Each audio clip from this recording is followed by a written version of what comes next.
the understanding of precession, which couldn't have any less significance to this event, no matter how well that they understood it. So let's take a look at what supposedly got this whole thing started, the Mayan calendar. The first question is, did the Mayan long count calendar predict the end of the world? No. There is no reference to this concept in Mayan culture. These ideas about the Mayan calendar are imposed by us, and not by the Mayans. Again, quoting John Major Jenkins, he says, "I do not concur with the Neo-Atlantean pole shift cataclysmologists on the idea that the world will literally end in 2012. With this distinction in mind, I admit that I still occasionally write as a shorthand note, end date, or end date in 2012. This does not mean that I believe the Mayan calendar or the world will end in AD 2012. Often when you listen or read or watch a presentation on 2012, they will make the jump from the resetting of the calendar to it must mean that the major cataclysms are coming in a very slick way, usually not dwelling on this important transition.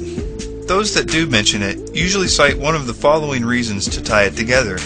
Number one, that a Mayan ballgame was actually symbolism that told us about galactic alignment, and number two, that certain pictorials of the sacred tree also speak of galactic alignment. While I don't agree with the logic used to make these connections and think that they are far-fetched and in some cases frivolous, for the sake of argument, I will say that the Mayans did for whatever reason choose to end their calendar on this 2012 solstice because of the visual effect of the sun rising in galactic center on that date, and that they fully knew of this effect.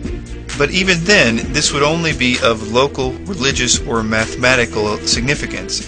That is to say, if the Mayans believed it was a symbol of rebirth when the sun appeared in the Milky Way galaxy, it would be their prerogative.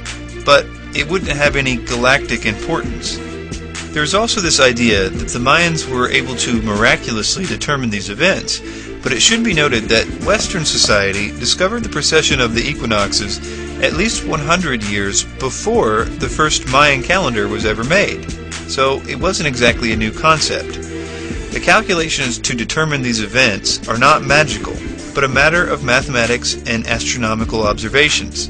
The Mayan culture stayed stable for centuries, so it's entirely possible for an astronomer to plot the position of some stars at midnight at the equinox, and his grandson to plot the same stars 72 years later, and realize that the stars had all shifted 1 degree in that time.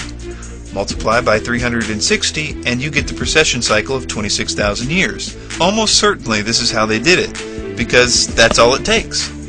So, were the Mayans predicting the end of the world? Definitely not. In fact, the entire reason, as far as I can tell, for this hype is that the Mayans restart their calendar, much like we do on December 31st. But they did it on a solstice, which they had the mathematical skill to do fairly easily. We are the ones responsible for this 2012 fever.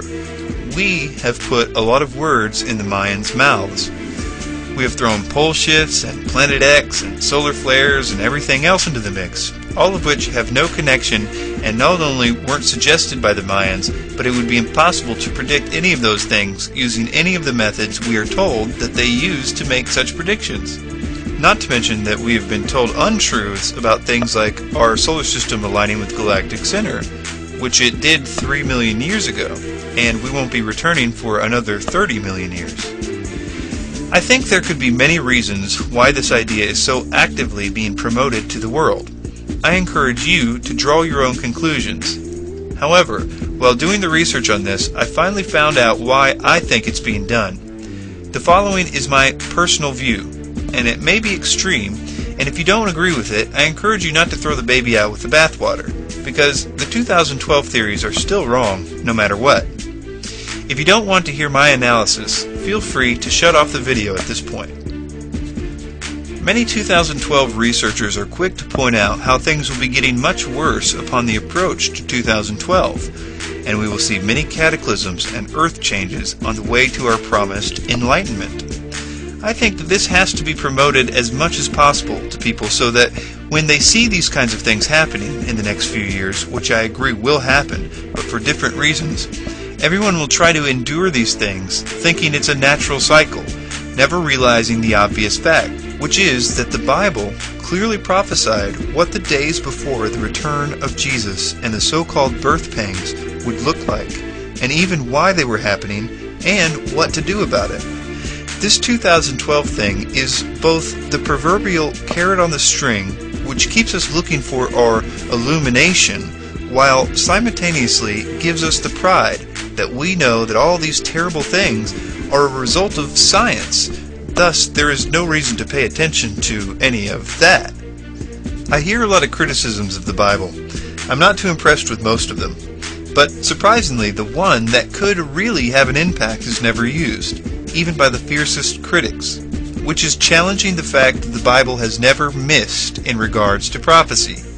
That is, that it is 100% accurate, and the Bible itself is full of prophecies. Almost 25% of the Bible is prophecy at the time that it was written. And because of the Septuagint, it can be demonstrated easily that it was written before the events it prophesied happened. And these aren't vague Nostradamus-type prophecies either. They are talking about specific kingdoms and people and places and wars and times and even names, all of which came 100% true. And I think sometimes we don't remember that for about 1,200 of the past 2,000 years, it was completely illegal to own a Bible. It was punishable by death. So I think sometimes we take for granted this book, and considering its track record, it should be the most important book on our bookshelf.